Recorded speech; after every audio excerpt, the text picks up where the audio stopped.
Hello tout le monde, aujourd'hui je vous retrouve pour vous parler de mes lectures de mars et pour faire le bilan de mes lectures de mars et savoir si j'ai respecté ma palle de mars. J'ai plus trop en tête la palle que j'avais faite sur YouTube.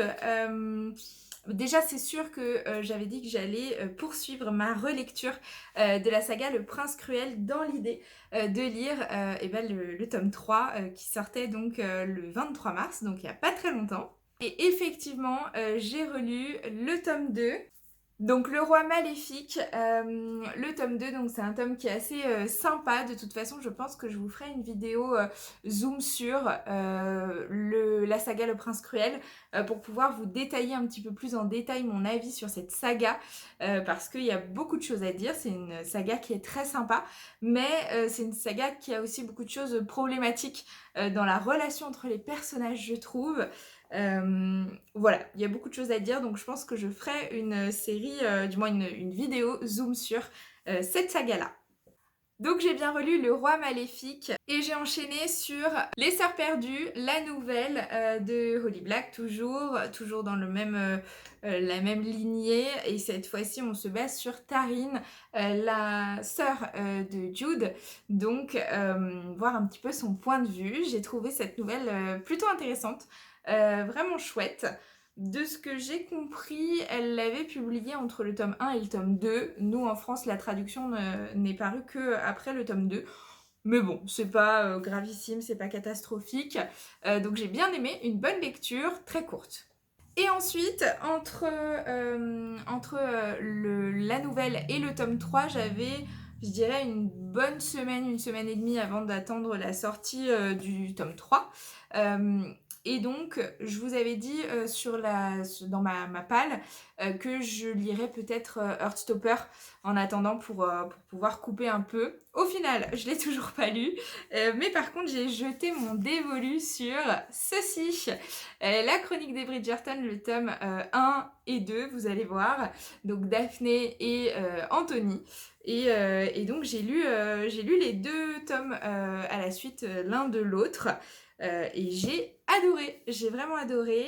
J'étais un petit peu sceptique dans le sens où j'avais entendu pas mal de critiques un peu différentes, des bonnes critiques mais aussi des moins bonnes parce que la série a tellement plu aux gens que certains qui ont lu les livres après comme moi ont été déçus.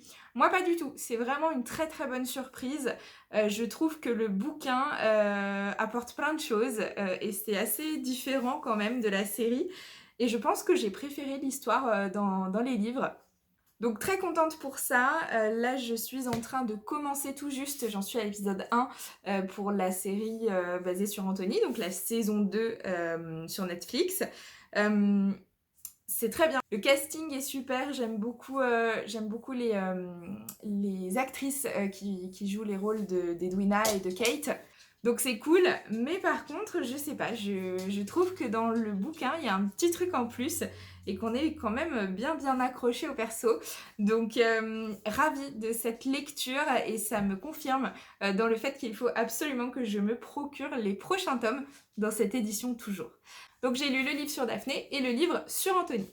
Et après ça, je me suis empressée d'aller acheter celui-ci, La Reine sans Royaume. Je vous l'avais montré donc dans le vlog qui est paru juste avant cette vidéo. Voilà, donc je suis allée chercher le jour de sa sortie. Je l'ai commencé pas le soir même, mais le lendemain. Donc je l'ai commencé le jeudi et je l'ai terminé le samedi, je crois, ou le dimanche. Le samedi, il me semble. J'ai mis très peu de temps à le lire et il était super, il m'a pas déçu. Il était très bien. Il y a toujours des petites scènes problématiques, un petit peu moins que dans les deux premiers tomes, mais quand même, c'est une relation un peu toxique hein, quand même qu'ils ont les personnages, donc il faut le souligner. Euh, mais voilà, cette fin ne me déçoit pas. C'est une saga sympa, mais c'est pas une saga coup de cœur, comme j'avais pu le dire par exemple quand j'avais lu la première fois le premier tome, qui m'avait beaucoup plu. Avec du recul, on a quand même des choses problématiques, mais comme je vous ai dit, je vous en parlerai dans une vidéo dédiée.